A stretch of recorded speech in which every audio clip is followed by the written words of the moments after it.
Happy birthday to you.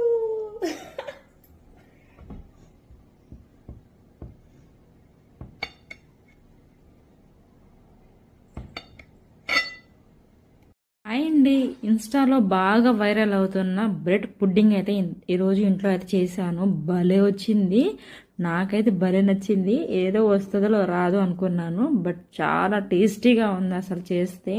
Mummy ఏందో తినేస్తుంది నాకు పెట్టకుండా అని చూస్తున్నాడు. నేను చేసిన రెసిపీ ప్రతి ఒక్కటి నా కొడుకు కూడా టేస్ట్ చేయాల్సిందనమాట. కొంచెం పెట్టాను, కొంచెం టేస్టీగా అనిపించింది, అంటే కొంచెం డిఫరెంట్ టేస్ట్ అనమాట. బట్ చాలా బాగుంది, తప్పకుండా ట్రై చేయండి. నేను రెసిపీ చెప్పేస్తాను. నా కొడుకు అయితే భలే నచ్చింది, తన స్మైల్లోనే తెలుస్తుంది కదా ఎలా ఉందో. చిన్నపిల్లలు ఎప్పుడైనా కేక్ అడిగినప్పుడు ఈ బ్రెడ్ ఇంట్లో ఉంటే ఖచ్చితంగా ట్రై చేయండి. వాళ్ళకి స్నాక్స్ బాక్స్లో కానీ రెడీ చేసేసి ఇట్టే పెట్టేయచ్చు అనమాట. నా కొడుకు అయితే భలే నచ్చింది, నాకు ఇంకా బాగా నచ్చింది అనమాట. మీరు కూడా ఇంట్లో మస్ట్ ట్రై అని చెప్తాను. బ్రెడ్ పుడ్డింగ్ చూస్తుంటే నోరు ఊరిపోతుంది కదా. చలో చెప్పేస్తాను రెసిపీ.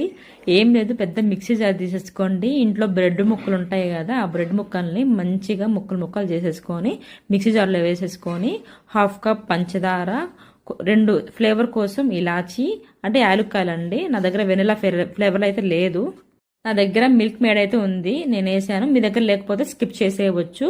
కొంచెం 1 గ్లాస్ పాలు వేసేసుకొని మంచిగా మిక్సీ పట్టేసుకోవాలి పేస్ట్ లాగా. తర్వాత 2 గుడ్లు వేసేసుకోవాలండి. మీరు ముందైనా యాడ్ చేసుకోవచ్చు, తర్వాత ఒకసారి బ్లెండ్ చేసిన తర్వాత కూడా వేసుకోవచ్చు, ఏం రాదు. మనకు కావాల్సింది బ్లెండ్ మంచిగా సాఫ్ట్గా అయిపోవాలన్నమాట. చూసారా, ఈ వీడియోలో చూపిస్తున్న విధంగా అయితే మంచిగా సాఫ్ట్గా చేసేసేయండి. ఇప్పుడు షుగర్ క్యారమిల్ కోసము ఒక ప్యాన్ తీసేసుకొని కొంచెం చక్కెర, కొంచెం వాటర్ వేసి బాగా మెల్ట్ చేసేసుకొని ఒక గిన్నెలో తీసేసుకుందాము. ఇలా మనం దేంట్లో అయితే బ్రెడ్ పుడ్డింగ్ చేయాలనుకుంటున్నాం ఆ గిన్నెలో అయితే తీసేసుకొని మనం ఇందాక మిక్స్ చేసేసుకున్నాం కదా బ్రెడ్ని, ఆ మొత్తం వేసేసి మిక్స్ చేయమాకండి, స్పూన్ పెట్టి మిక్స్ చేయమాకండి. వేరే ఒక గిన్నె తీసేసుకొని కొంచెం అడుగున ప్లేట్ పెట్టేసి 1 గ్లాస్ వాటర్ వేసేసి మనం మిక్స్ చేసుకున్న గిన్నె కూడా దీంట్లో పెట్టేసి 10 నిమిషాలు సరిపోతుంది. మంచిగా నీళ్ళు మొత్తం ఇంకిపోయేలోపు అది కూడా కుక్ అయిపోతుంది.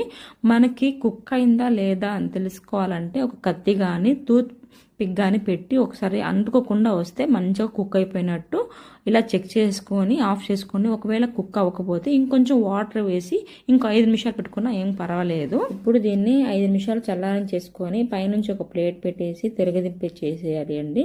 ఇంతేనండి, చాలా టేస్టీగా కుదురుతుంది. ఈ వీడియో మీకు నచ్చినట్లయితే లైక్ చేయండి, ఒక చిన్న సబ్స్క్రైబ్ చేసుకోండి. చాలామంది సబ్స్క్రైబ్ చేసుకోకుండా చూస్తున్నారు. మీరు సబ్స్క్రైబ్ చేసుకోవడం వల్ల మాకు సపోర్ట్ చేసినట్టు ఉంటుంది. తప్పకుండా